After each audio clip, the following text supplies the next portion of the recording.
We as humans love competition. We enjoy the thrill of a challenge. When we are good at something, we want to be great at it. He's still around. Justin is there for the shot. Justin! This is Rocket League! Picked off by Iguodala to Curry. Back to Iguodala to the rim. Oh, great block. James out of nowhere skies to the rim. He bats it away.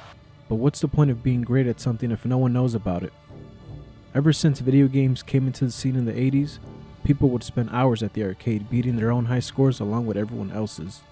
Sure, anyone can spend a couple hours trying to beat a high score, but what about dedicating weeks trying to beat a full game in just minutes, along with having the discipline to study a single level and learn the intricate details of it?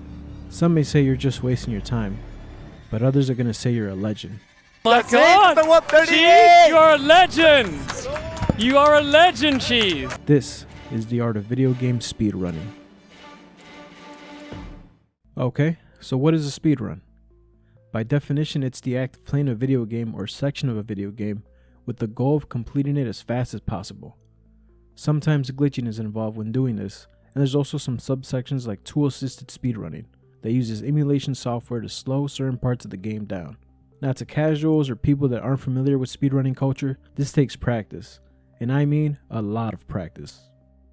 Take 1985 Super Mario Bros. For example. The game came out on September 9th, 1985, and on June 25th, 2002, a speedrunner by the name of Aaron Collins set the record for the first any percent speedrun of 5 minutes and 25 seconds.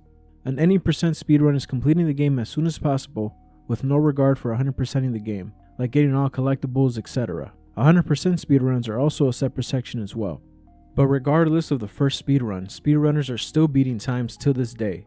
Most recently, on September 6, 2023, the new record set by Nifsky is at 4 minutes 54 seconds and 631 milliseconds. This is really impressive because the former record set by Nifsky also was 4 minutes 54 seconds and 798 milliseconds. In speedrunning, every millisecond counts. So how did speedrunning start? Some say the early foundations of speedrunning was found in 1980's Atari's Dragster, in which the goal was to reach the finish line in the shortest time possible. Even Activision encouraged players to beat certain times. The world record was formerly 5.51 seconds set by Todd Rogers, who was later removed from the record books for failing to prove that time was possible. This was discovered by analyzing the source code and discovering that 5.51 was impossible. The current record stands at 5.57, set by multiple players.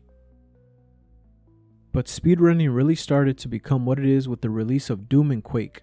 1993's Doom included demos, which were files that were able to record and play back gameplay. This was highly revolutionary at the time. Players would post their demos online to the newly emerged website at the time, Comp.N, which hosted leaderboards ranking best completion times of Doom's levels. The website was created by a man named Simon Woodlake. He had built a very strong community on his website. Sadly, he passed away in March 2003, but the foundation he was a part of will forever live in the speedrunning community. With the release of Quake in 1996, the speedrunning culture was about to jump to a whole other level, all puns intended. Quake speedruns utilized movement tricks such as rocket jumping and bunny hopping. These techniques set these speedruns apart from everything else. The popularity of speedrunning would grow even bigger when the iconic Radix posted his speedrun series, Quake Done Quick. In every sport or competition, everyone wants to be the best and leave a legacy behind, but some people tarnish their legacy trying to achieve greatness. Cheating is something that has plagued competition in many instances. The psychology behind cheating is complicated. The participants competing have to ask themselves if they are competing for the love of the sport or competing for only selfish reasons. Many so-called speedrunners have tried numerous methods of cheating. The popular method is splicing, which is various snippets of video spliced together to look like one continuous run. Thankfully, the speedrunning community knows the many tricks that can go into faking a speedrun, so they are able to spot a fake easily.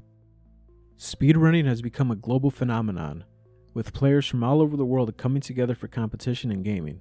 With fiery competition comes a lot of positivity as well. Groups like the Speed Gamers have done various charity streams. They are one of the longest running charity groups, starting in 2008 when they hosted a 72-hour live stream playing all of the Zelda mainstream console games, which helped raise money for St. Jude Children's Hospital. Adopting a speedrunning mentality, They still host various live streams to this day, often doing many challenges like catching all the Pokemon in a week or playing through a whole franchise like the mentioned Legend of Zelda stream. Speedrunning is truly a work of art. It's amazing watching players use skill and precision to finish games in record time. It's like watching an athlete do something spectacular on the field. The community speedrunning has created is one of a kind. Players are always sharing new strategies and tips, constantly hoping to shave off seconds on record times.